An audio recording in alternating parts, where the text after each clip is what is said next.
আমরা কমটম কোম্পানি একটা water pump fitting করছি। এটা হচ্ছে কপারের, এটাকে জেট পাম্প বলা হয়। এবং দেখুন এই মোটরের তিনটে লিড আছে, একটা ফেজ, একটা নিউট্রাল। ফেজের কালার হচ্ছে লাল, কালোর কালার এটা হচ্ছে নিউট্রাল, আর সবুজ হলুদের সঙ্গে দেখুন সবুজ বর্ডার টানা আছে, এটা হলো আর্থিং। সবসময় মোটরের ক্ষেত্রে আর্থিং মাস্ট।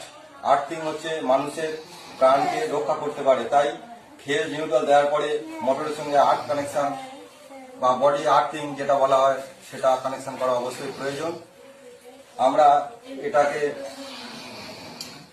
পিভিসি পাইপ দিয়ে একটা ইউনিয়ন দিয়ে এটা জল ইনলেট, এটা হচ্ছে ইনলেট, এটা ইন মানে জল এদিক দিয়ে টানবে এবং এটা আউট, অর্থাৎ এটা জলটা বেরিয়ে যাবে। আমরা 1 ইঞ্চি এর যে ভিতরের যে ডায়ামিটারটা আছে এটা 1 ইঞ্চি ডায়ামিটারের ইনলেট এবং আউটলেট, এটা এই দুটো